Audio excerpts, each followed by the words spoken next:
Hello everyone, how are you all? I hope you all are fine. So let's look at the Nifty and फिर उसका bank Nifty and फिर उसका market को देखते हैं.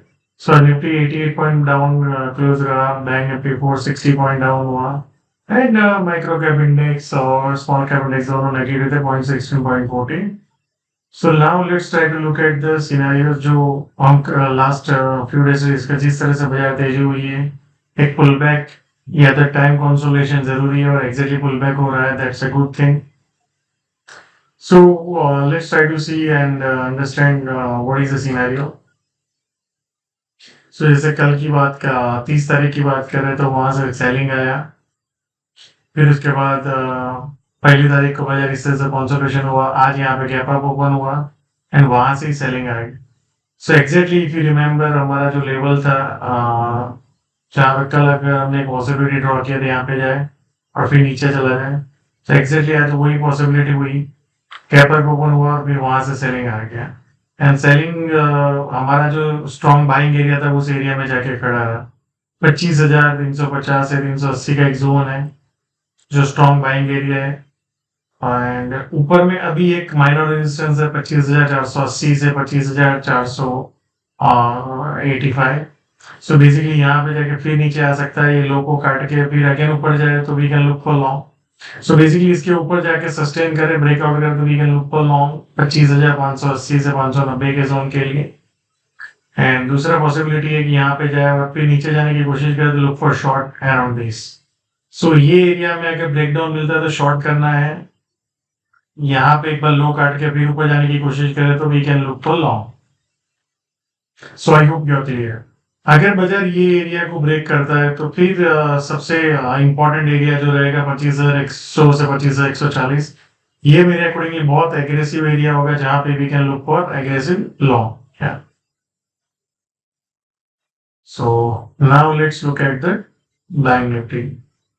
सो Bank Nifty का भी देखेंगे, यहाँ पे ये आरबीआई पॉलिसी आई थी, उसके बाद एक सेलिंग आया, फिर यहाँ से बेस बन के एक नया ब्रेकआउट किया, इसके ऊपर चला गया बाजार.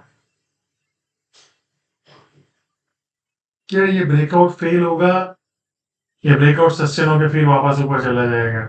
सो we need to observe next few days. So let's try to see.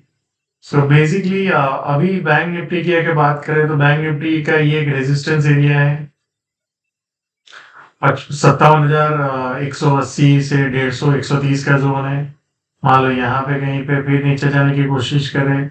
So basically यहाँ पे अगर आता है और फिर नीचे जाने की कोशिश करता है लुक फॉर शॉर्ट. दूसरा ये है कि 200 से 250 के बीच में चला जाए और फिर ब्रेकआउट करे तो वहां पे I can look for long. So मैं इसको टेम्पररी आपको हटा देता हूँ. सो फॉर टुमारो इसके ऊपर जाके सस्टेन करे तभी लॉन्ग करना है, अदरवाइज यहाँ पे जाके फिर नीचे आने की कोशिश करे तो look for short.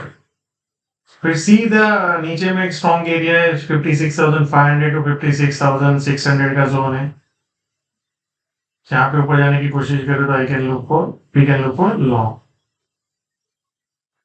Now let's look at the micro cap index. So micro cap index देखेंगे तो आज इंट्राडे में वो भी गैप अप ओपन हुआ, फिर वहां से सेलिंग आया, फिर ऊपर गया, फिर नीचे, फिर ऊपर.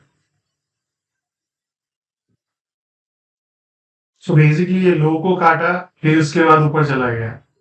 So if you observe basically ये जो रैली हुआ है, अगर ये रैली में जो बाहर, तो ये बेसिकली एरिया को ब्रेक डाउन नहीं होना चाहिए एंड सबसे इंपॉर्टेंट ये एरिया है. सो अगर ये एरिया को ब्रेक डाउन करके फिर सस्टेन होता है तो फिर सीधे नीचे ये एरिया में जाने की कोशिश कर सकता है बाजार. सो एज ऑफ नाउ जब तक बड़ा ट्रेंड ये एरिया को ब्रेक डाउन नहीं करता तब तक अब ट्रेंड इंटैक्ट है एंड ये पुल बैक चालू है. सो ये पुल बैक यहाँ तक आना था और फिर सेलिंग होना था, that time will tell us, but I think ये एरिया को ब्रेक डाउन करेगा तभी वो थीसिस ओपन होगा. क्या? So thank you so much and see you all again tomorrow.